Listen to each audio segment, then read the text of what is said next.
alrededor de las políticas de corte universal. También se refirieron al currículum, se refieren a los contenidos educativos de los CENS, y plantean la necesidad de que los contenidos educativos estén vinculados a los intereses de los sectores populares, a lo que acontece en los barrios populares. Así los contenidos educativos combinan muchas veces aspectos formales del currículum con las experiencias y los temas y problemas que atraviesan a los barrios populares.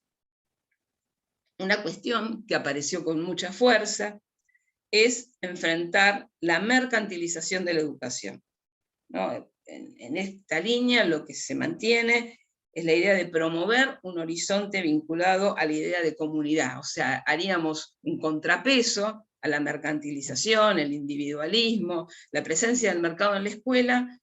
¿Cuál es nuestro contrapeso? ¿Cómo podríamos enfrentarlo? Bueno, potenciando la idea de comunidad, ¿no? Esta idea de comunidad que puede poner en entredicho las miradas meritocráticas y mercantilizadoras que atraviesan a un conjunto de visiones que sostienen los actores del sistema educativo.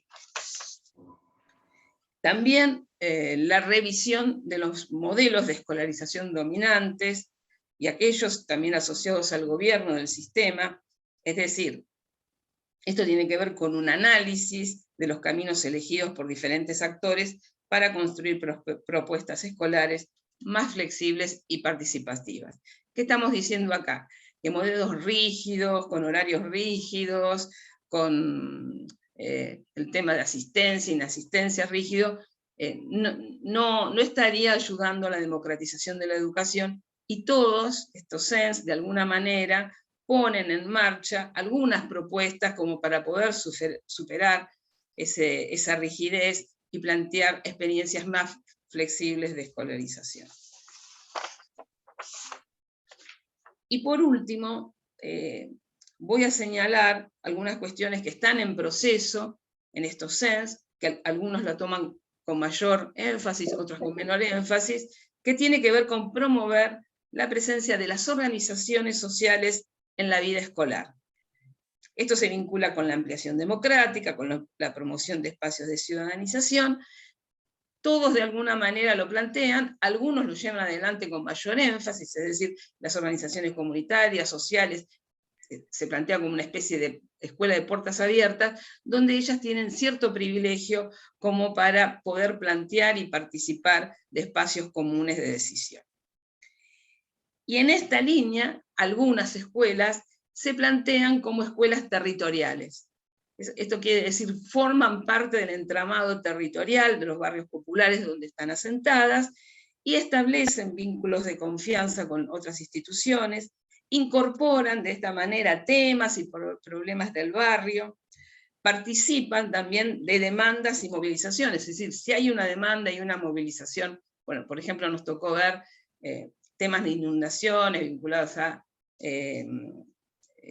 la situación de estar cerca de un country. Bueno, el barrio se moviliza y también la escuela se moviliza para mejorar esta situación. Entonces, bueno, en este sentido van las principales líneas de trabajo de las escuelas entrevistadas, y la pusimos en este eje vinculado a la democratización. El segundo eje que vamos a plantear tiene que ver con los sujetos de la ERJA y la democratización de la educación. Nosotras estamos, ¿no?, en este equipo en consonancia con lo que plantean distintos investigadores, Brusilowski, Cabrera, Rodríguez, Elizalde, pensando que, aportando que el término educación de jóvenes y adultos constituye un eufemismo para hacer referencia a una educación escolar, no escolar, de adolescentes, jóvenes y adultos de sectores populares, ¿no? A lo que le podemos agregar a esto que también no solo los consideramos adolescentes y jóvenes de sectores populares, sino que también los consideramos miembros, parte de la clase trabajadora. Entonces, la inmensa mayoría que cursa en nuestras escuelas vienen de las clases populares, de las clases trabajadoras. Por eso nos parece que creemos que un camino para democratizar la educación tiene que ver con recuperar, aceptar, nombrar, proponer conceptos, definiciones que enfaticen esa identidad de clase de los sujetos de la EDJA, como clases populares, clases trabajadoras, sectores populares, en vez de ¿qué? Bueno, en vez de una multiplicidad de nombres que dejan de lado la pertenencia de clase trabajadora o de clases populares y empiezan a ser definidos a través de sus carencias, de lo que no tienen, como cuando denominamos a los sectores populares como pobres, vulnerables, excluidos, beneficiarios de planes, y también nombres cada vez más descalificatorios cuando se los nombra como planeros o choriplaneros. Es decir, recuperar esta identidad de clase nos parece que es un camino para la democratización de la educación, sobre todo en la EDJA, que es lo que estamos tratando. Ahora también la constitución identitaria tiene otras facetas, otras dimensiones. Y ahí también queremos subrayar la presencia del género, la raza, la región, para hacer más compleja esta mirada, esta constitución subjetiva de los sectores populares, que está atravesado por un lado por la clase social, pero también por otro lado por las distintas identidades que portan a partir de sus diferencias. Entonces, yo puedo ser de las clases populares, pero soy mujer de las clases populares, soy paraguaya, soy porteña, vivo en determinada región, es decir, complejizar la manera de abordar las identidades de los sectores populares. Entonces, por estas razones que acabamos de mencionar, también vamos a recuperar algunos de los aspectos que salieron en la investigación esta que hicimos entre el 2018 y 2020, que proponen algunas actividades, algunas prácticas como para poder resolver esto que estamos planteando. Voy a tomar un poco de agua. Por un lado, estos CENS nos plantean la necesidad de promover prácticas educativas, sociales, políticas, que apunten a reformular ese carácter subalterno de la EDJA y del sujeto de la EDJA, ¿no? Y en este marco sí nos dicen que es necesario transformar la influencia del neoliberalismo en educación, que hiperresponsabiliza al sujeto de su trayectoria educativa, con denominaciones como fracaso escolar, etc. En cambio, producir caminos que les permitan repensar al sujeto de la EDJA su trayectoria educativa de otro modo, que esto también le va a permitir sacarse ciertos prejuicios y pensar su destino social y educativo de una manera más amplia y democratizadora. Es decir, si yo me considero un fracasado porque no terminé la primaria, porque no terminé la secundaria, bueno, es necesario modificar esa representación social, ¿no? Ampliándola, reflexionando en otro sentido sobre qué le pasó a ese sujeto, ¿no? Y cruzándolo con el contexto, qué le pasó a ese sujeto que no pudo terminar su primaria o su secundaria, ¿no? Entonces, este sería uno de los caminos posibles. En otro sentido, también potenciar el rol de la educación popular en la EDJA y su papel en la construcción de los sujetos de conocimiento, como también la necesidad de encarar un trabajo de politización, de construcción de conciencia crítica y de sujetos de derecho. Bueno, decíamos recién que es necesario revisar esta influencia del neoliberalismo en la educación, y ahí también a nosotros nos parece algo que aparece en los CENS, que es revertir la adjetivación negativa que portan los sujetos, ¿no? Se trata ahí sí de promover prácticas de reconocimiento social que permitan reevaluar esas identidades irrespetadas, discriminadas, construyendo horizontes vinculados a una manera igualitaria de pensar la sociedad. Y esto requiere un trabajo pedagógico importante, que es la de desmantelar y problematizar el estatus jerárquico de nuestras sociedades y escuelas, que son muchas veces los que impiden la participación plena de los grupos subalternos de la vida social. También nos parece necesario transformar la presencia de visiones meritocráticas, en el sentido común de los actores escolares, que construyen miradas sobre los esfuerzos que deben hacer los estudiantes para alcanzar buenos rendimientos educativos, ¿no? Si no, digamos, el que no tiene éxito, ¿no? Una sociedad que se representa como ganadores y perdedores, entonces el que no tiene éxito está denominado como fracaso porque no tiene los ritmos esperados por el sistema educativo.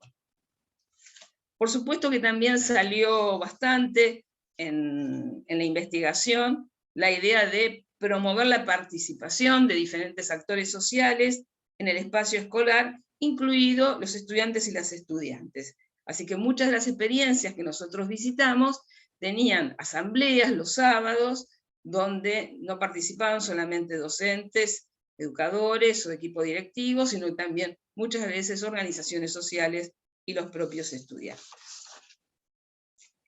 Bueno, ahora sí, vamos a ir hacia, bueno, ¿en qué estamos pensando cuando pensamos en esta idea preliminar todavía de pedagogías de la democratización? O sea, nosotros planteamos que en la educación de jóvenes adultos, sobre todo en los CENS, se han puesto en marcha un conjunto de experiencias destinadas a asegurar el derecho a la educación, signadas por la idea de igualdad también. Y que esto, digamos, representa para los sectores populares, para las clases populares, un avance, una posibilidad de mayor participación. Entonces creemos que es necesario avanzar en el registro de algunos de estos aportes, que como les dije recién, hemos llamado provisoriamente pedagogías de la democratización. Nuevamente recordamos, que lo dijimos recién, Nancy Fraser plantea 3 ejes para pensar la democratización: la idea de redistribución, de reconocimiento y de participación. Y en este marco general, también lo que creemos que es necesario analizar cómo en la historia de la EDJA se dio la presencia de prácticas pedagógicas democratizadoras, vinculadas a diferentes tradiciones pedagógico-político-educativas, que en líneas generales han promovido procesos destinados a lograr mayores grados de justicia en el campo educativo. Por supuesto que nos referimos y enfatizamos que en primer lugar aquí tenemos el marco político pedagógico de la educación popular latinoamericana, ¿no? Un marco político pedagógico que nos ha permitido avanzar en esta línea democratizadora y que brinda concepciones de reconocimiento al papel sociohistórico de los sectores populares, como también de identificación y compromiso con sus intereses y sus luchas. También las pedagogías críticas latinoamericanas constituyen un eje para el abordaje de esta investigación. Sabemos que se trata de experiencias alternativas a la escuela oficial, o sea, que enfatizan o que proponen experiencias alternativas a la escuela oficial, en las que cobra un papel los movimientos y organizaciones sociales alternativos, y su intencionalidad emancipadora respecto de los intereses de los sectores populares. También la pedagogía crítica latinoamericana nos brinda su aporte, ¿no?, a estos procesos de democratización, impugnando aquellas versiones instrumentales de la pedagogía y los procesos de mercantilización y privatización vigentes, sobre todo en contextos neoliberales.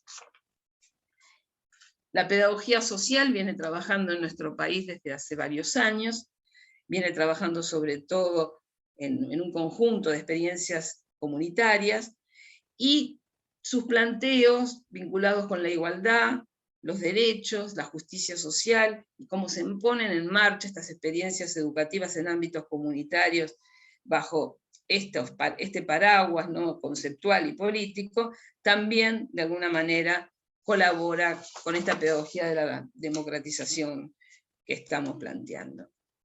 De cualquier manera, a partir de este panorama, lo que creemos es que subsisten una serie de interrogantes sobre las concepciones pedagógicas implícitas y explícitas asentadas en estos centros educativos que apuntan a la democratización de la educación. Es decir, en concreto, nosotros vamos a los CENS, hablamos con los actores, nos ponen en primer lugar la idea de materialización del derecho a la educación, nos ponen en primer lugar la idea de igualdad educativa, visitamos, vemos un conjunto de prácticas que van en esta dirección, pero sí, nos parece que es necesario hacerlas visibles, sistematizarlas, aportar respaldos conceptuales, es decir, que esto tenga mayor fuerza de la que está teniendo en este momento, ¿no? Por eso nuestra hipótesis de trabajo supone, ¿no?, que hay un conjunto de contribuciones educativas desarrolladas en la modalidad y que están impulsadas a partir de políticas tendientes a la universalización que se hayan atravesadas por experiencias que también vienen por fuera del sistema educativo, o sea, que vienen de organizaciones sociales. Por eso nosotros nos proponemos relevar en profundidad estos sentidos que aparecen en estas experiencias, sus contribuciones educativas, sus prácticas puestas en juego. ¿No? Creemos que es necesario aportar a la construcción también de un andamiaje conceptual, es un aporte, que convierta a esas contribuciones en una perspectiva pedagógica vertebrada alrededor de un conjunto de fundamentos teóricos, nociones sobre el sujeto, el rol docente, el vínculo educativo, el papel del conocimiento, la articulación comunitaria, los horizontes de la experiencia educativa. Por eso es que vemos la necesidad de hacer inteligible estas contribuciones, identificar sus ejes, que son los que articulan sus principales sentidos, y colaborar con la elaboración de respaldos conceptuales de esto que estamos denominando preliminarmente pedagogías de la democratización. Entonces, recapitulando, dijimos en primer lugar que hay un eje vinculado a la democratización, el derecho a la educación, de los sectores populares y las demandas de justicia social, y ahí cuáles son los puntos centrales que marcan nuestras investigaciones. Bueno, la necesidad de materialización del derecho a la educación, la importancia del rol del Estado, la importancia de elaborar políticas universales, revisar los modelos escolares e ir hacia modelos más flexibles y participativos, ampliar la participación de los actores y también incluir organizaciones comunitarias en el entramado de estas instituciones. Respecto de los sujetos de la EDJA, bueno, dijimos la importancia de recuperar la identidad de clase, de los sectores populares, y también de reconocer la presencia de identidades asociadas a las diferencias, que esto también nos permita reevaluar identidades discriminadas y desarrollar prácticas de reconocimiento social, y en este marco construir y potenciar al sujeto de la EDJA como un sujeto de derecho, como un sujeto del conocimiento. Y respecto de las pedagogías de la democratización, ¿no?,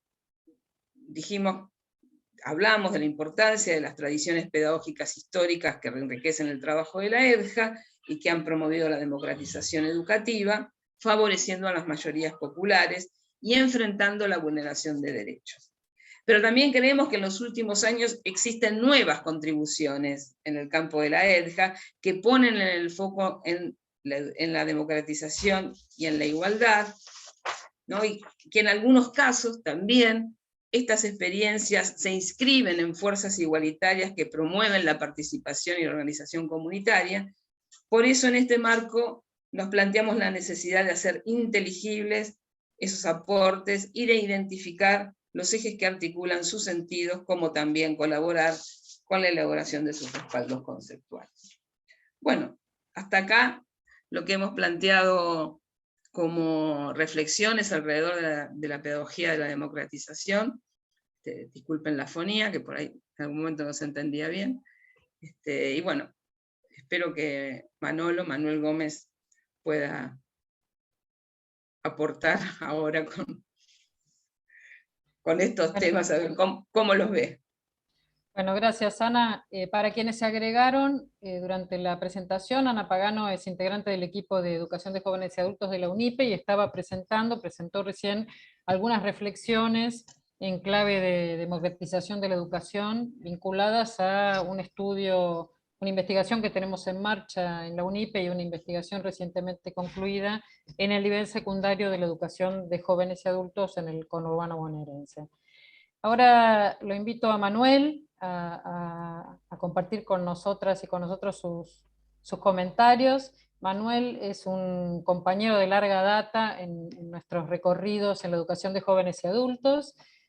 Manuel es licenciado en Ciencias de la Educación, es doctor en Ciencia Política, además de maestro, profesor de jóvenes y adultos, fue coordinador de la modalidad a nivel nacional y director de la modalidad en la Ciudad de Buenos Aires en otras épocas. Actualmente su referencia institucional es la Universidad Nacional de Moreno, de la cual fue el vicerrector desde su creación, y actualmente es el coordinador del programa de planeamiento estratégico de política universitaria de esa casa de estudios. Bueno, gracias Manuel de nuevo por estar con nosotros.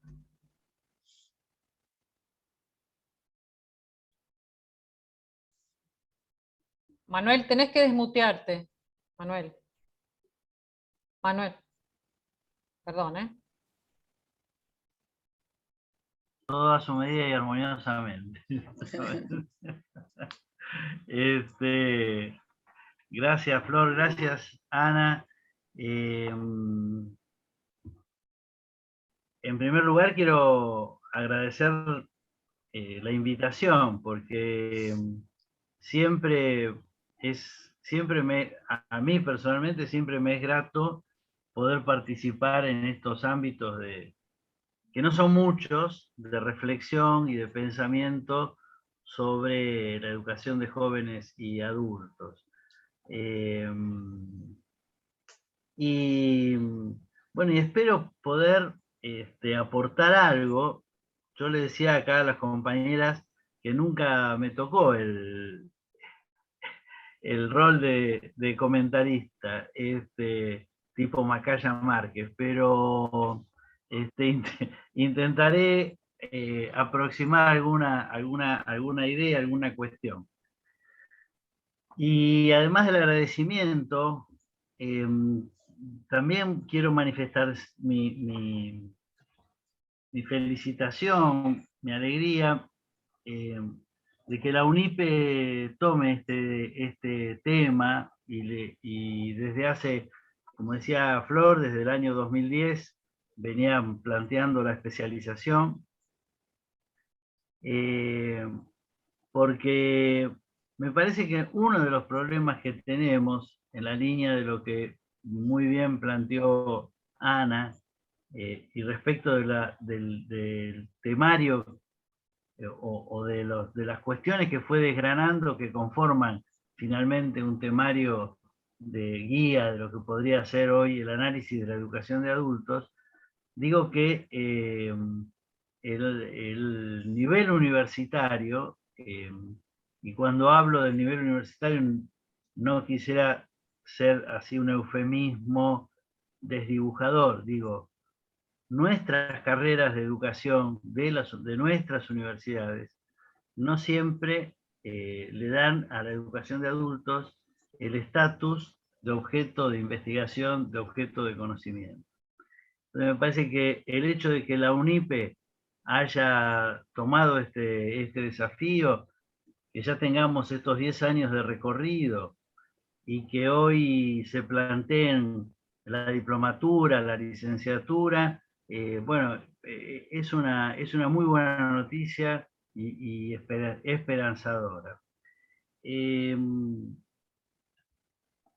También me parece interesantísimo en el planteo de la investigación el haber destinado tiempo y esfuerzo a relevar la realidad, ¿no? Estamos ante una investigación que sin desmerecer y sin desconocer los encuadres teóricos, hace un relevamiento de cuál es la situación de los CENS, focalizados además en algunas instituciones en particular, con el ánimo de aprender de la realidad, ¿no? Me parece también, los que me conocen hace tiempo saben que esto lo suelo repetir, pero como dice Mirta Legrand, el público cambia. Yo creo que uno de los peores pecados que hemos cometido y nos dedicamos a la pedagogía es haber planteado muchas veces estrategias de trabajo, de reforma, de mejora, desde marcos teóricos conceptuales muy bien, probablemente muy bien fundamentados, pero que desconocen la práctica docente, por decirlo así. Y entonces acá recojo una de las cosas que decía Ana respecto de que el relevamiento que le muestra. Mucha gente que tiene, que sabemos que existe, que tiene no solo buena voluntad, sino una decisión política, institucional, de construir esquemas distintos para nuestros jóvenes y adultos participantes de los CENS, pero que no siempre tienen los elementos técnicos, pedagógicos, programáticos adecuados, y entonces me parece que haber partido en esta construcción que se está planteando, que es una construcción que tiene 10 años de historia, pero que tiene mucho más de futuro, tomar como base, o tomar en cuenta, no sé si como base, junto con el marco teórico que refirió Ana profusamente, respecto de las pedagogías críticas o de la educación popular, también tomar cuál es nuestra experiencia que vamos construyendo en el día a día y que no es menor.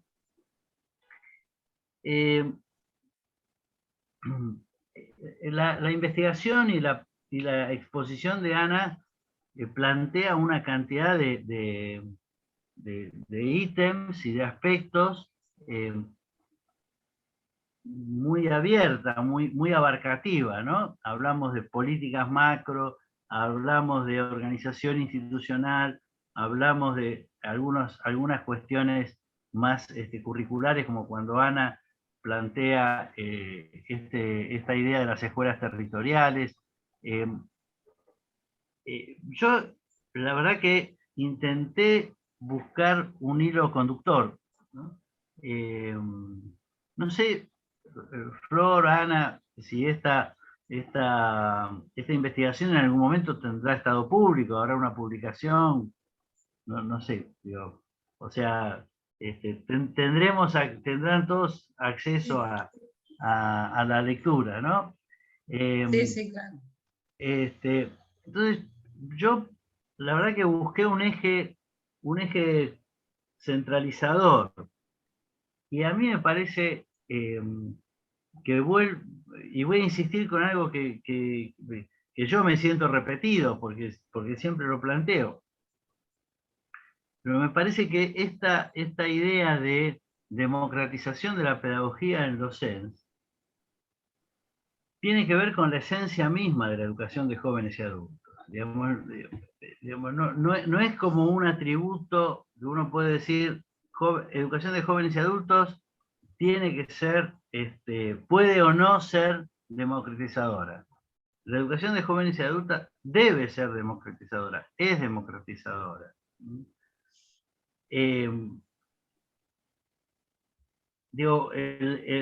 Usamos el concepto de escolarización, ¿no? Miramos a quienes están escolarizándose en los CENS. Y yo creo que ese concepto de escolarización es muy difícil de moverlo de lo que históricamente se ha generado como escolarización, que son estas pautas rígidas que tiene nuestro sistema educativo, ¿no? El tema es cómo generamos un concepto distinto, cómo generamos una modalidad. Creo en ese sentido la ley del 2006 dio un paso adelante al volver a reposicionarnos como modalidad. Ahora, eso abre una cantidad de interrogantes que a mi gusto todavía están siendo adeudados. Cuando uno habla de una modalidad, habla de características específicas de sus diseños curriculares, de su organización institucional, de la formación de los docentes, y entonces yo lo que postulo es que justamente el poner en práctica la modalidad, el paso siguiente de haberlo declarado en la ley, es dar cuenta de todas estas cuestiones que fue desgranando Ana y que son sustantivas, ¿no? Quiero pararme en 2 o 3 lugares nada más, en 2 o 3 cuestiones. La construcción curricular. Bueno, a ver, estamos hablando del nivel de educación secundaria de jóvenes y adultos. Bien, ¿qué significa para nuestra población de participantes jóvenes y adultos? Y ahora voy a hacer una disquisición sobre esto. ¿Cuál es el currículum? ¿Qué estamos preparando? ¿Qué estamos formando? ¿Cuál es la función de la escuela secundaria? ¿Es propedéutica? ¿Los estamos preparando para la universidad? ¿Está vinculada con la posibilidad de incorporación al mundo del trabajo? Hoy nos acompaña, por ahí lo vi en alguna ventanita, Oscar Greiser. Él ha trabajado mucho el tema de cómo vincular la educación secundaria con la formación profesional. O sea, la estructura curricular de las escuelas, de los centros o escuelas, como lo queramos llamar, de adultos, no debería ser una adaptación hecha a buena voluntad de aquello que está pautado para la escuela media de adolescentes, sino tiene que tener una identidad propia. Y yo creo que ahí todavía estamos a medio camino. Y por supuesto que en esa estructuración curricular que debiera tener la escuela secundaria de jóvenes y adultos, entran muchas de las cuestiones que fue planteando muy bien Ana. Tomo uno, la problemática territorial. Me gustaría agregar otra, la problemática de la identidad cultural. Las distintas, el ejercicio de los distintos derechos según sean los públicos participantes, ¿no? La investigación hace un abordaje del tema discriminatorio. Bueno, ese currículum tiene que ser el mismo para todo el país, tiene que ser el mismo para todas las comunidades. ¿Qué participación tienen nuestros estudiantes en la definición curricular? Y eso me lleva a otra cuestión. Nosotros decimos jóvenes y adultos, y sabemos que hoy en los CENS, y esto ya está archiconocido, no digo ninguna novedad, tenemos chicos de 14 años, tenemos jóvenes de 18, tenemos adultos. Bueno, es todo lo mismo. Digamos, marchamos hacia un currículum estricto que dé cuenta de todo, o tendremos que decir que en la modalidad de educación de adultos la característica de la currícula es flexible y se define y se complementa en cada institución o en cada región, o como lo queramos llamar, con la participación de los destinatarios, que son nuestros estudiantes. A mí me gusta dar a veces un ejemplo que quizás es un poco extremo, pero bueno, a mí me sirve. En el año 18, los estudiantes universitarios conquistaron una participación en el gobierno de las instituciones educativas.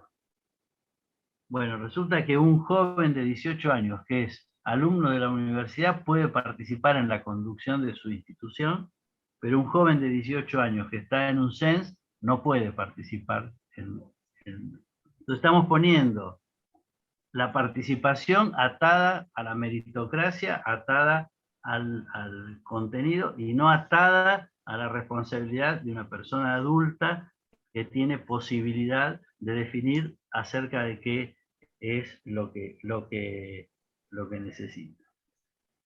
Y en esta mirada, para ir terminando, veo también un correlato entre esta necesaria estructura curricular específica, flexible, pero flexible no quiere decir que en lugar de dar los 10 puntos de la bolilla 1 de física damos 5, sino de redefinir cuál es el objetivo y redefinir la selección de contenidos en función de una formación específica.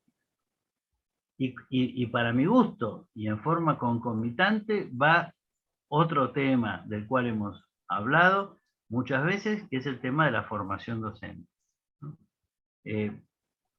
Bueno, yo no entiendo por qué la modalidad de jóvenes y adultos todavía no tiene un reconocimiento estatutario. Cuando digo reconocimiento estatutario, no digo buena voluntad, digo reconocimiento estatutario. Es decir, que para ejercer la docencia en la educación de adultos, los docentes tenemos que tener formación pedagógica para trabajar con jóvenes y adultos. O sea, una verdad de perogrullo que está incorporada en la consideración de todas las modalidades de la ley de educación, pero pareciera que no nos llegó la hora todavía. Y entonces uno advierte, amigos, compañeros, colegas, como lo querramos llamar, muchas veces muy comprometidos desde lo social y desde lo político con la extensión de derechos y con la solución del mejoramiento de la pobreza y los valores que tan bien explicó Ana hace un rato, pero que no tienen la formación. Entonces, que cuando vamos a la práctica, estamos replicando formaciones que van en contra de aquello que decimos que deseamos. Entonces, a mí me parece que la democratización a mí se me ocurría un chascarrillo, pero bueno, yo no sé si hay que hablar de la pedagogía de la democratización o de la democratización de la pedagogía, pero bueno, pero eso es harina de otro costal. Pero digo, en esto que planteaban muy bien la investigación y la preocupación de cómo contribuye la educación de adultos a los procesos de democratización, creo que tenemos que plantearnos cómo construimos, y en esto me parece que la universidad tiene algo que ver, nuestro sistema de formación docente. Yo, bueno, casualmente estoy participando en un programa del Infot de unos módulos de actualización docente para los educadores de jóvenes y adultos, me parece fantástico. Pero venimos siempre corriendo de atrás, decíamos, siempre estamos operando sobre la mejora, el cambio de aquella matriz que ya el colega recibió. Bueno, ¿cuándo será el día cuándo? Que esa formación inicial sea en educador de adultos. Porque ahí también se abre otra cuestión, y con esto termino, otra cuestión que planteaba Ana, que me parece que está más planteada en la versión escrita que ella me adelantó que lo que dijo hoy, pero que está dicho también, que es la necesaria vinculación de la educación de adultos con los movimientos sociales, con las organizaciones sociales, con las instituciones sociales, productivas, políticas de una sociedad. Y se me ocurría un ejemplo, ¿no? Los compañeros de educación especial tienen, por ejemplo, un vínculo muy armado, muy estrecho, muy estructurado con el sector salud, por lógica, por el sujeto con el que tienen que trabajar. Bueno, nosotros por el sujeto con el que tenemos que trabajar. Lo lógico es que estemos imbricados desde el espacio educativo con los espacios de trabajo, de militancia, de organización social de nuestra sociedad. Me parece que ese es el faro por donde tenemos que ir avanzando. Una conceptualización diferente, distinta, desescolarizada, es otra cosa, digamos. Ahora, ¿cómo compatibilizamos esta construcción, que ya a esta altura de mi vida creo que no la voy a poder, no la voy a poder ver, ¿no? Quizás sea, no solo no voy a poder ver a Ferro en primera, sino que a lo mejor tampoco voy a poder ver un sistema de educación de adultos. Casi llegan. Casi el llegamos, año pasado sí, casi llegan. pero no estaba escrito. ¿Cómo compatibilizar esto con digamos, con un esfuerzo reconocible de nuestros gobiernos de expansión del sistema educativo? Bueno, ahí hay una cuestión de desacople de los tiempos. Yo no estoy planteando que no avancemos más hasta que no tengamos un sistema. Está bien, avanzamos y hacemos lo que podemos y lo hacemos bien, y me parece que esta contribución de la UNIPE es importantísima, pero no quiero dejar de señalar que estas cuestiones no habría que verlas solo desde la perspectiva del logro de una mayor democratización, sino de verlas en la línea de ir cómo conformamos un sistema de educación de jóvenes y adultos. Nada más. Y bueno, y ahora preguntas, supongo ahora. Sí, ahora vamos. Gracias, Manuel. Muchas gracias. La verdad es que se abren muchos temas, algunos bastante polémicos, que está bueno que nos animemos a conversar y a confrontarlos desde nuestras perspectivas distintas. Le voy a pedir a Paola Rubinstein, que también integra el equipo de educación de jóvenes y adultos de la UNIPE. Pau, ¿querés recuperar algunos comentarios? Dale. Eventualmente si hay alguna pregunta, y si no, cuando terminen los comentarios, abrimos el micrófono y quien quiera intervenir, tenemos unos minutos más, así que podemos abrir un diálogo. Bueno, ¿qué tal? Buenas tardes a todos y todas. Principalmente las cosas que fueron dejando en el chat refieren por un lado a las distintas experiencias, al menos que nombraron por aquí, respecto del trabajo con el currículum, ¿no? Comentaba Andrea que en Formosa se participó en la elaboración de los diseños curriculares, tanto en el nivel primario como secundario, y fue una buena experiencia, y que en Chubut, comentaba Virginia, sí se posee un diseño exclusivo para la educación permanente de jóvenes y adultos, ¿no? Como cierto mínimo paneo de algunas experiencias en relación al trabajo curricular en EDJA. Y bueno, y por otro lado, compartía otro compañero el tema de las expectativas muchas veces de los sujetos jóvenes y adultos en relación al mercado laboral, y el pasaje por los CENS en vistas a ese futuro desempeño laboral. Y bueno, ¿cuál sería la vía para acercar a los CENS y a los sujetos que transitan por allí con el mercado laboral, ¿no?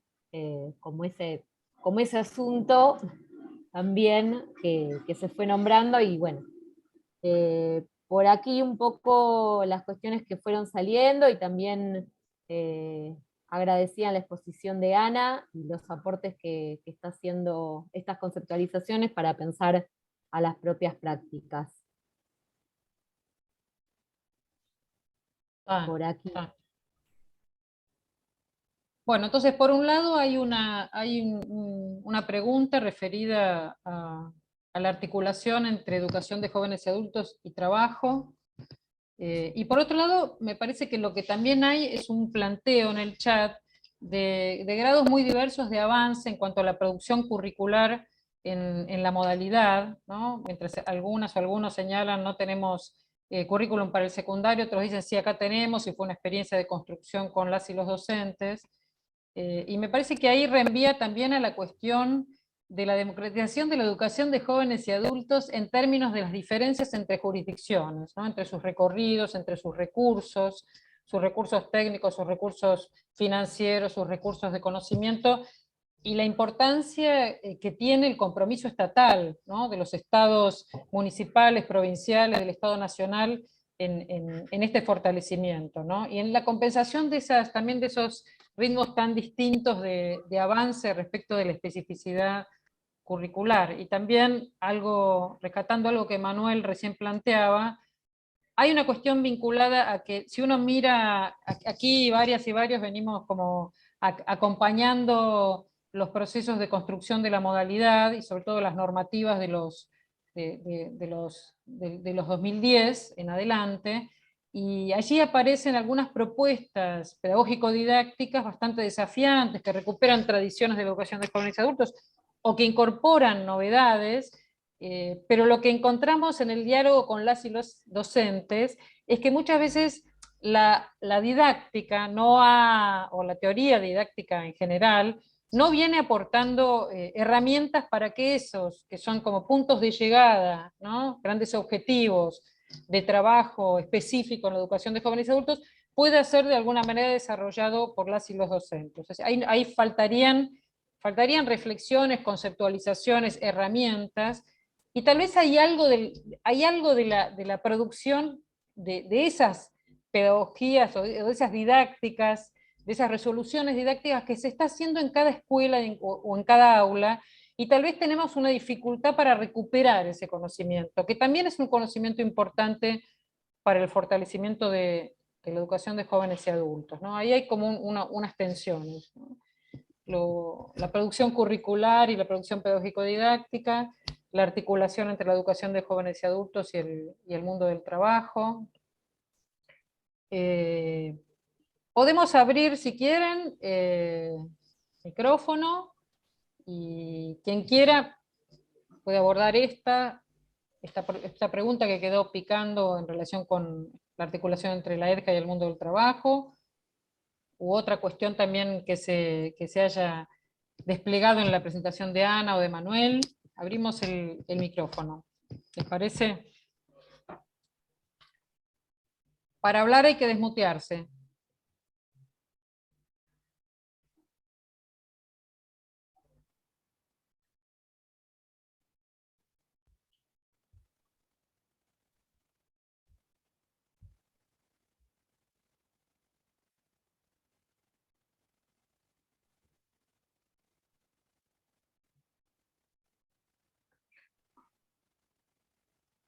Mónica. A mí me hace pensar, o sea, todos estos importantes ejes y nuestra situación real y concreta en terreno, ¿no?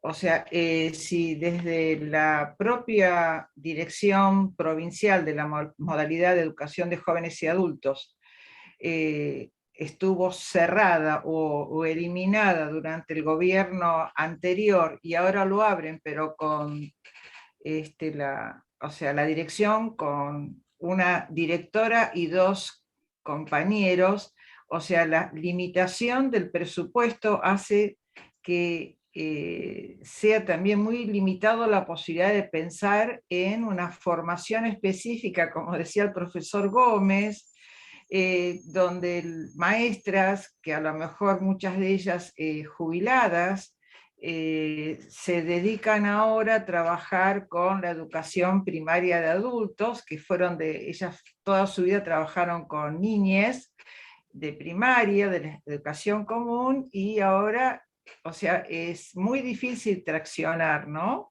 O sea, con todo lo que se plantea, porque tal vez todavía algunas de ellas piensan y están formadas desde lo que es una educación tradicional. Entonces, todo esto, como aquello que no se comprende, que no se capacita, que no se forma, es como hablarles en otro idioma, ¿no? O sea, desde paradigmas diferentes. Entonces, esa inercia que se produce dentro del sistema educativo, especialmente en educación de adultos, es todo esto lo que ustedes estuvieron diciendo. Tener nosotros diseños curriculares desde el 2003, o sea, todavía ni llegó a la Ley de Educación Nacional. Entonces, remontar eso es la buena voluntad de cada docente dentro del aula con relación a ver qué contenidos ponemos. Y entonces, y profesores que no están formados en educación de adultos. Acá hubo una experiencia de 2 años de una especialización para docentes hace más de 10 años para especializar a profesores que trabajen con jóvenes y adultos. Y después no más, no existe más, no hay otra cosa. Así que bueno, estos espacios son muy buenos para pensar pero tienen que ser un colectivo, tienen que ser un grupo importante de docentes que estén bregando por lo mismo, ¿no? Bueno, es una reflexión nada más. Gracias, Mónica. Andrea quiere hacer un aporte. Buenas tardes. No anda mi cámara, todavía sigue de vacaciones. Bueno, como escribí en el chat, creo que, a ver, a lo largo del tiempo nos fuimos quedando quizás con el no. Hace 13 años que estoy en la modalidad, trabajo en el nivel primario, y creo que se fueron dando muchos sí.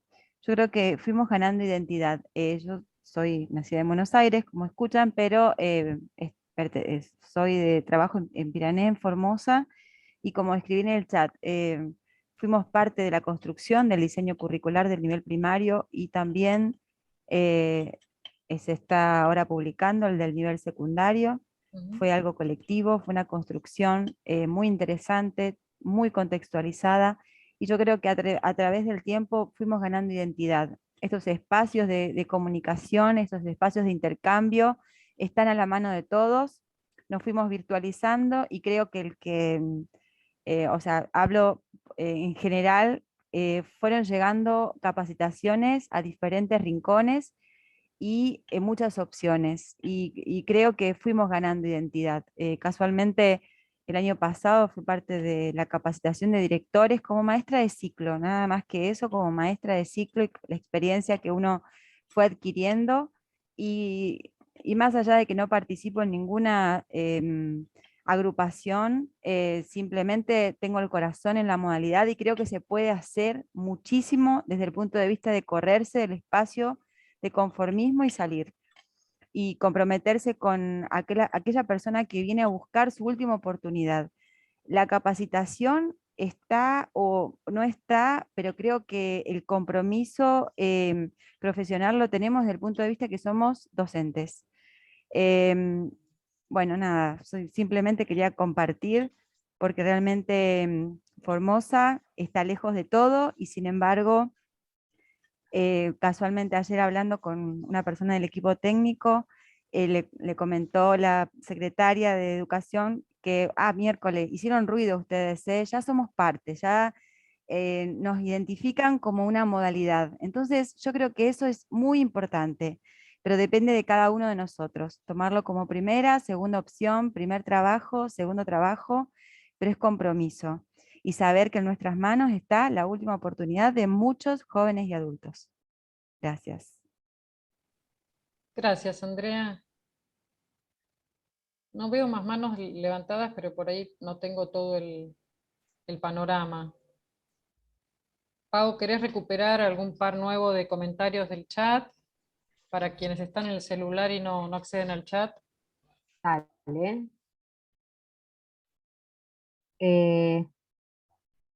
Bueno, aparecen también las experiencias en Tucumán, que los diseños curriculares son también diversos. Lo malo es que cada año escolar piden que la currícula tenga más énfasis en ideologías más que en la calidad de saberes.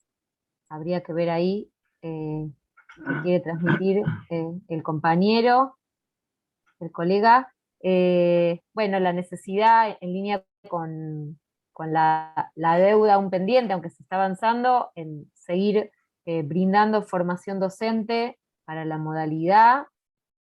En Santa Fe, la experiencia con el diseño curricular propio, se señala que hay un diseño propio, pero un poco como también se comentaba, en la práctica se continúan implementando contenidos de los diseños para los y las niñas. ¿No? Lo que también comentabas vos, Flor, en relación a la falta de sistematización más didáctica y avance en ese sentido. Bueno, un poco hasta aquí los nuevos aportes. No sé si alguien quiere retomar, si hay una mano levantada y no la estoy viendo, me dicen, pero no sé si alguien quiere retomar el... Bruno quería decir algo. Ahí te veo, Bruno. Perdón. Perdón, está antes Oscar, Florencia. Está antes de Oscar. Se lo ve clarita la manito, pero Hola. está... Oscar, después ¿Cómo? Bruno. ¿Cómo va? Gracias. Buenas tardes. No, me interesa recuperar un problema que se está planteando desde el proyecto y que Manolo, o el profesor Gómez, como lo llamó alguna compañera, para mí Manolo, para muchas. Que es un problema que me parece que tenemos que poner tanto desde el plano de la investigación como del plano del debate político en relación con la educación de jóvenes y adultos y la perspectiva político-pedagógica de la educación popular para jóvenes y adultos cuando se inscribe en procesos de masificación. Uno le podría poner el nombre que viene circulando, así como que termina siendo casi un eufemismo, que es el de tensiones. Yo pondría a esta altura que se nos producen algunas paradojas entre, digamos, hay la masificación ligada a la escolarización y el dispositivo escolar como un dispositivo que permite la masificación y al mismo tiempo una gran economía, digamos, si la experiencia dolorosa de la pandemia en muchos términos sociales y intrapsíquicos, pero también educativos, nos deja un saldo, es que el dispositivo escolar tiene una economía y una potencia como dispositivo que es muy difícil de suplir. Y en el caso de cuando pensamos en la educación de jóvenes adultos, y pensamos en la masividad, pensamos en abrir el acceso a formas de conocimiento y de experiencias sociales y políticas a la mayor parte de esa población a la cual se le fue negada en el momento teórico del diseño de los sistemas, inclusive a quienes pensamos que la educación popular como proyecto político emancipatorio debe también incorporarse dentro de los sistemas educativos y no solo quedarse entre los márgenes y el afuera, sino que ahí estamos en una disputa también dentro de los sistemas. La forma escolar nos lleva a una paradoja. Y la forma escolar, digo la forma escolar en el sentido de lo simultáneo, de lo progresivo, del tiempo, tiene un conjunto de atributos que la hacen muy económica, muy masiva, a esa forma, pero que una pedagogía que incorpore la diversidad, que incorpore la politicidad del sujeto y de los sujetos intervinientes, la imbricación en procesos políticos sociales, es algo que la forma escolar no resolvió en ningún caso. Entonces ahí traemos desde la EDJA o desde la EPJA también un debate y un problema en el doble sentido, creo que, o múltiples sentidos, que es un problema del desarrollo de nuestras prácticas político-pedagógicas y es un problema de nuestras prácticas de investigación, en cómo nos apropiamos y producimos unas pedagogías que sin perder la economía, porque armar una pedagogía, sabemos hacer una pedagogía para atender grupos chicos, manteniendo y sosteniendo el reconocimiento de las diversidades. No es que la educación popular o la EDJA no lo sabe, ya lo sabemos hacer. Y tenemos tradiciones que Ana citaba. Sin embargo, cuando eso se cruza con la masificación que supone la forma escolar, ahí entramos en unas formas de conflicto y de paradoja que son muy difíciles de resolver, ¿no? Si a eso además le sumamos las condiciones materiales en las cuales se desarrolla esta escolarización, todo se hace más complejo. No me quiero meter ahí para no hacerlo muy largo. Lo que quería traer es que pensar una pedagogía de la democratización, cuando la cruzamos con la forma escolar y cuando la cruzamos con los sistemas educativos, nos supone unos conflictos político-pedagógicos y ahora sí de creatividad pedagógica, teórica, política, para suplir lo que la forma escolar ha venido a suprimir, digamos, que es homogeneizar, es poner a todo al mismo tiempo, frente a los mismos conocimientos, del mismo modo, en una gradualidad establecida, por solo referir a los básicos de la gramática de la forma escolar. Y ahí la EDJA pone como mayor cantidad de complejidades a esa paradoja. Lo dejo ahí para compartir. Todo un tema, Oscar. Bruno, vos querías intervenir.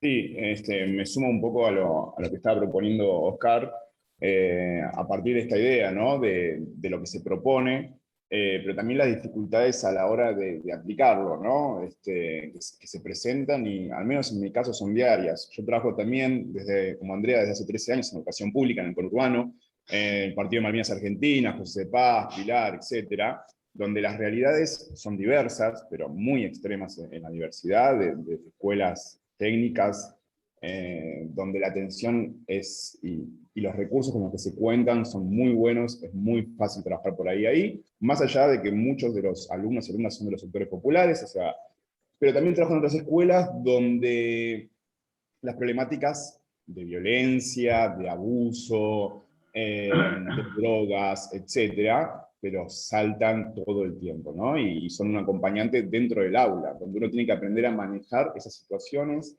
donde alumnos, alumnas te cuentan, bueno, este fin de semana salí a robar, para esto necesito drogarme.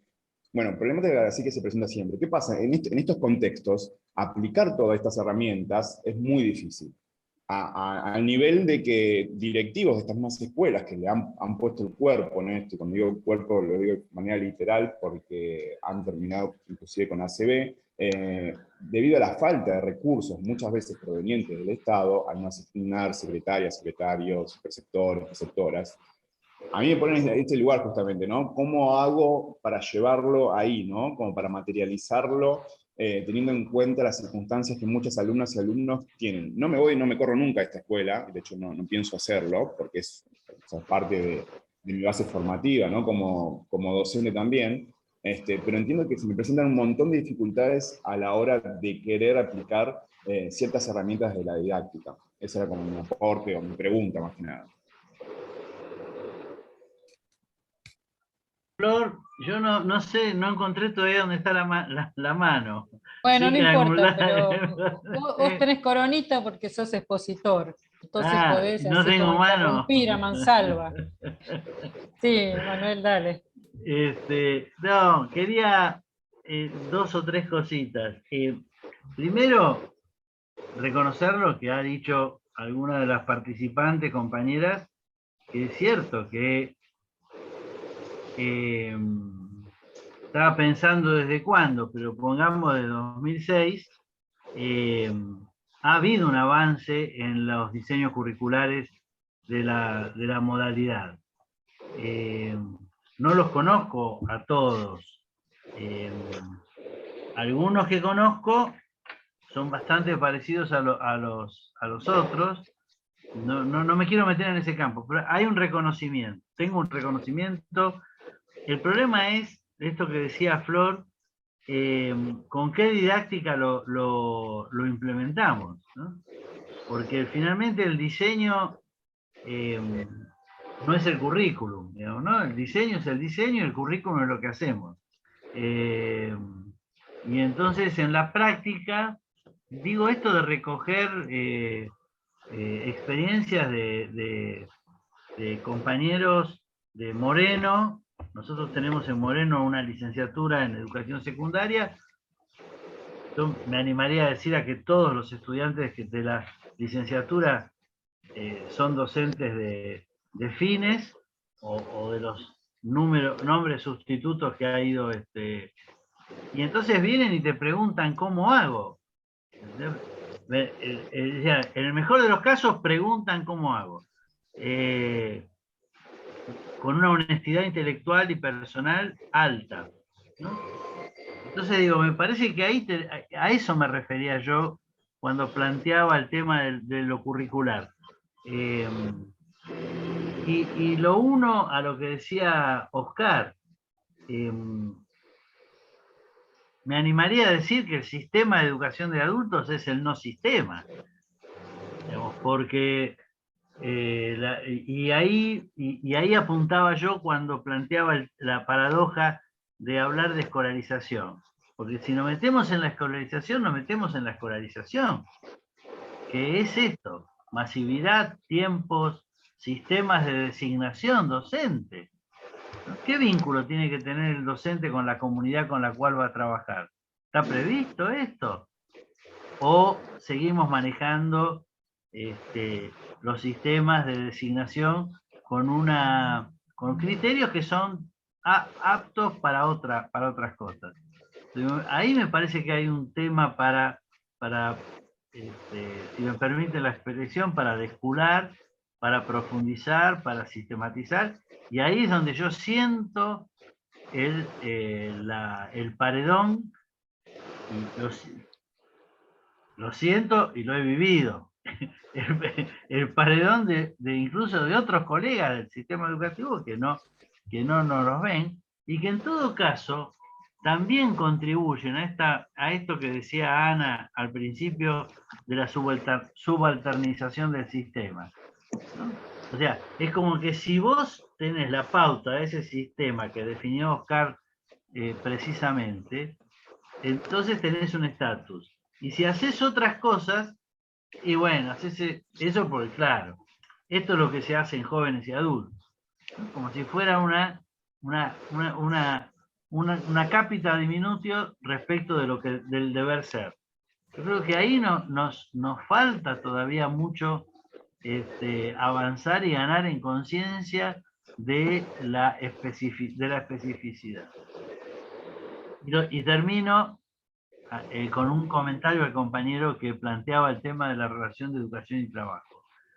Bueno, este es un tema que depende de dónde estás.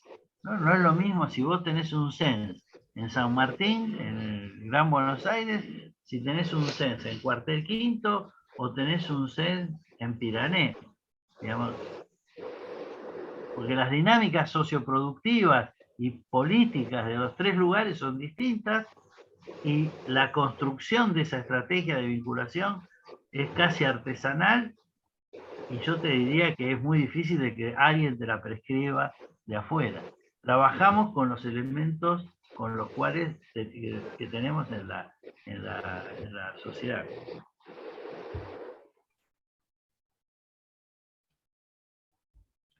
No sé si alguien está levantando Anita. Anita levantó la mano. ¿Alguien más levantó la mano y no vi porque está en la otra ventana? Dale, Anita. No, solo una acotación. Nosotros somos parte de un colectivo en una universidad, somos un equipo en una universidad, y por ahí es nuestra obligación, al observar los CENS y otras prácticas de educación de jóvenes y adultos, y ver que se están llevando adelante experiencias democratizadoras que no están todavía registradas, ni hechas visibles, ni publicadas, por ahí lo que nosotros, nuestro aporte por el momento es, bueno, qué ingredientes, qué elementos son los que tienen estas experiencias que hacen que efectivamente se pueda llegar a otros grados de democratización de la educación, que si esto no estuviera, no estaría sucediendo. Entonces, digo esto en el sentido de que tenemos un aporte en la producción del conocimiento, y que a partir de eso podremos empezar a discutir y debatir con otros actores sociales, educativos, bueno, qué de lo que fuimos recogiendo, digamos, puede ensancharse, puede aplicarse en otros lugares. Por ahora, quiero decir, nuestro aporte es el de la universidad y en la producción de conocimiento. No sé si se entiende a dónde voy con esta intervención. Es decir, nos gustaría hacer muchas más cosas, pero es desde la universidad que estamos haciendo este trabajo, ¿no? Que por ahí en cargos de gestión o en otro tipo de cargos, de lugares, de posicionamiento, bueno, se puede entrar por otro lado. Sí, pero no sé ¿sabés qué, Ana? Sí. Está muy bien lo que decís, pero muchos de los que estamos acá reunidos hemos tenido cargos de gestión y hemos querido entrar de otro lado. Sí, sí. Y nos hemos encontrado con un paredón, que es la falta de un reconocimiento académico. No, estoy tentado, pero no lo voy a hacer, de dar nombres. De un reconocimiento académico que tenga que ver con esto. Por eso me parece tan importante esta línea de investigación que están haciendo ustedes. Porque a veces la toma de la decisión política está condicionada por, no sé cómo llamarlo, pero con los criterios que están establecidos por la academia respecto de algunas cuestiones, ¿no? Menciono alguna discusión que he tenido siendo coordinador de educación de adultos en un gobierno progresista. no hagamos currículum de adultos, con hacer adaptaciones curriculares está suficiente, ¿no? Y esto da cuenta de un debate pedagógico. Pasó por la derecha la moto. Momento que estoy... A ver, ¿qué? Ya muteé a la persona. Seguí, Manuel. Digo, eso da cuenta de un debate pedagógico en el cual hay una comunidad, Claro. ahí está la palabra, una comunidad pedagógica que piensa eso. Entonces es muy difícil la discusión, Claro. aunque estés en espacios de cierta responsabilidad y cierta capacidad de toma de decisión, cuando la bibliografía, la formación de los institutos, lo que se enseña en las universidades, dice otra cosa. Entonces terminamos siempre siendo los raritos de adultos. Y las raritas, para equilibrar. Entonces, lenguaje por eso inclusivo. me parece buenísimo este aporte que están haciendo ustedes. Claro, porque lo que quiero señalar es que aún en condiciones muy adversas desde el punto de vista político-institucional, por ejemplo, la investigación que llevamos adelante entre el 18 y el 20, tenía muchas dificultades porque era el macrismo el que estaba en los municipios, en el gobierno de la provincia de Buenos Aires, etc. Quiero decir que en el medio de esas dificultades, estos CENS llevaban adelante experiencias democratizadoras. Entonces, simplemente poner el acento ahí, porque bueno, nosotros desde la universidad nos parece una especie como de obligación, por decirlo de alguna manera, hacer visibles estas experiencias, hacer visibles, ver qué piensan, cuáles son sus fundamentos. Sí, pero aparte, como alejadas de cualquier voluntarismo pedagógico, y me quedo pensando en lo que vos, Bruno, recién planteabas. La verdad es que cuando yo estudié en el profesorado para maestra primaria hace 1000 años, un poquito después que Manolo, me acuerdo que había un cuadro que decía maestro tradicional, maestro moderno, ¿no? Nosotros no queremos construir unas aproximaciones a la pedagogía que señalen qué es lo que está bien y qué es lo que está mal, digamos. Entonces, educación popular bien, educación dentro de la escuela mal. No, la verdad es que lo que intentamos es construir conocimiento, documentar o recuperar el conocimiento que se va construyendo de esas prácticas en la base del sistema, sabiendo que son eso, prácticas que se producen al interior de las instituciones escolares y a veces al interior de las aulas, ni siquiera se pueden atribuir al conjunto de la institución. Y que no estamos pensando que la transformación de la educación de jóvenes y adultos y su democratización pase por esas microexperiencias y esté en todo caso descansando en la espalda de maestros y maestras o profesores y profesoras que tengan que remarla en contra de todo este contexto que vos estás marcando, Bruno, y de toda la subalternidad que viene teniendo históricamente la modalidad, sino la necesidad justamente de visibilizar esas prácticas, porque ahí hay aprendizaje, digamos, ahí hay algo para compartir, algo para fortalecernos, que no pensamos que sea en vez de que los gobiernos hagan lo que tienen que hacer, que el sistema se transforme de una manera un poco más profunda y sustantiva, pero sí ahí hay prácticas, ahí hay procesos pedagógicos que creemos que es importante documentar y difundir, ¿no? Y pensar. Flor, María Eugenia está... María Eugenia. Sí, no, yo pensando en esto, quería preguntarle si en esas experiencias identificaron alguna cuestión particular sobre condiciones de trabajo o procesos de formación de los que participaban, o directivos, o alguien que refiriera cuestiones de saberes, demandas de formación, es decir, si hay algo en esas experiencias de democratización en la educación de adultos, aparecieron algunas problemáticas de estas.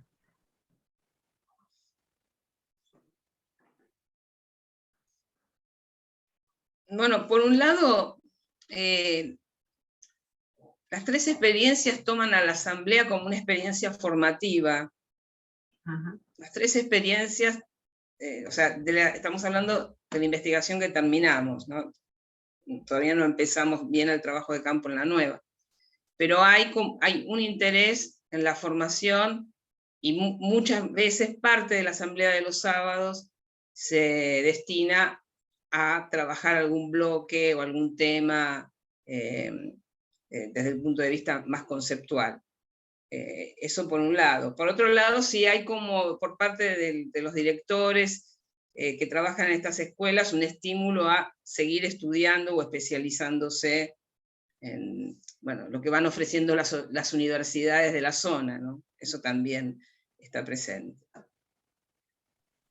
Sí, y hay otra cuestión que es en relación con las condiciones de trabajo, María Eugenia. Sí, por supuesto, aparecen todo el tiempo críticas a cierta precariedad de las condiciones de trabajo, sobre todo en roles que no son los roles habituales de profesores que están regulados por el Estatuto del Docente. Pero lo que sí que aparece, y la verdad es que nos aparece en muchas investigaciones, y es algo que seguramente no les va a sorprender, y que es sumamente controversial, cuando uno llega a un CENS, en general la tercera aclaración es, mirá que yo trabajo con los profes que vienen por listado, o por suerte nosotros podemos elegir a los profesores, o nosotros tenemos una combinación. Este CENS era un FINES que se transformó en CENS, entonces vinieron esos profes de FINES que habían entrado por un concurso pero distinto, en provincia de Buenos Aires me estoy refiriendo, y además tenemos los profesores del listado. Ahí hay como un nudo para seguir pensando, aunque sea polémico, controversial, y por supuesto siempre en el marco de la defensa de los derechos de las y los docentes como trabajadores y trabajadoras, ¿no? Eso está de perogrullo, pero ahí hay una cuestión que tal vez lo vinculo con lo que Manuel decía del vínculo del docente con la comunidad, ¿no? Muchas veces en el caso de los programas que apoyan propuestas de trabajo escolares, en la educación de adultos y en otros lados, todo el tiempo se generan figuras como mediadoras provenientes del territorio, y allí en ese encuentro entre el territorio y la escuela a través de esas figuras, y el docente y el coordinador que es del territorio, bueno, ahí hay todo unas cuestiones que se fueron instalando al calor de las políticas socioeducativas también en las últimas décadas, que me parece que son para seguir pensando, ¿no? Son para seguir pensando.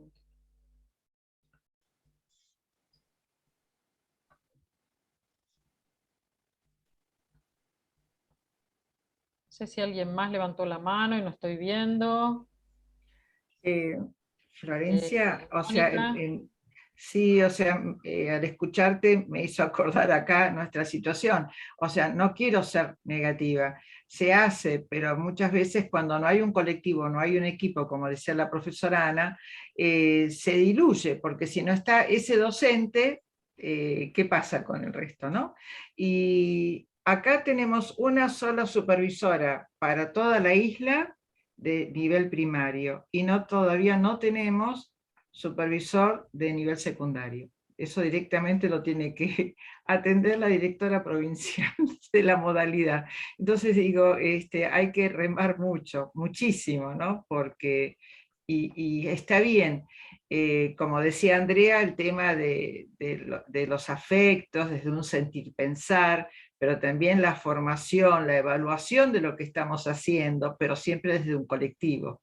Individual, no está ese docente, se diluye todo lo que se hizo, ¿no? O a lo mejor puede ser que haya dejado abonado un granito y que otro tome la posta cuando ya no está más ese docente. No, nada más que... Gracias, Mónica. Gracias, Mónica. Bueno, no sé si alguien quiere acotar algo más, compartir. Me parece que pudimos ir conversando en relación con hallazgos de investigación y también de nuestras prácticas y de lo que nos preocupa desde una perspectiva de compromiso con la modalidad y con sus problemáticas. No sé si alguien quiere agregar algo. Si no, nos estaríamos despidiendo. Ana, ¿querés? Sí, no, solo invitarlas para nuestra próxima reunión de la EDJA, que es el miércoles a las 17. Florencia les va a contar un poquito más de qué se trata, pero vamos a seguir debatiendo, seguramente. El miércoles vamos a tener una actividad con con experiencias de política educativa de la modalidad de 3 provincias.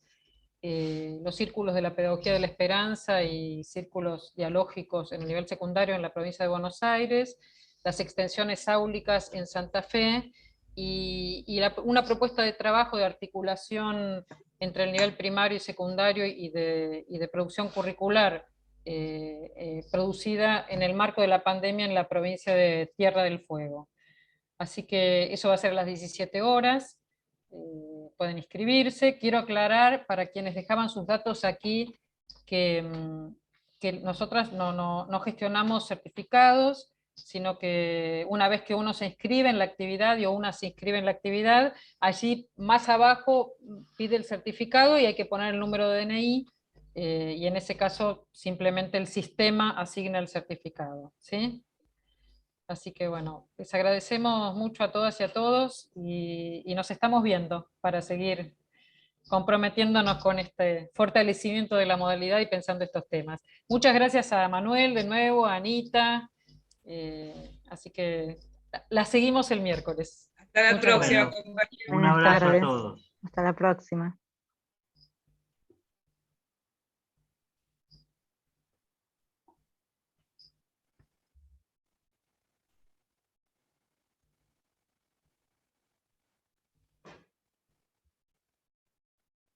¿Y Manolo se fue? Sí, Manuel se fue. Bueno. Por ahí no se sentía bien, viste que Manuel tiene como sus temas. Ya después le mando un mensaje, entonces. Estaba la compañera, no sé si está todavía, creo que no. Ahí está. Verónica, ¿me escuchás? Verónica Hola, Prieto. sí, ¿Cómo ¿cómo andás, va? Verónica? Bien, bien. No, te quería comentar lo que comentó Florencia del trabajo de la experiencia de Santa Fe, que se va a exponer el miércoles. Vos sos de Santa Fe, ¿no? Vos sabés que sí, ese día tengo una jornada esa que implementaron justo a esa, o sea, nos dieron 2 días para hacerla, y yo ya me anoté, pero hoy nos avisaron que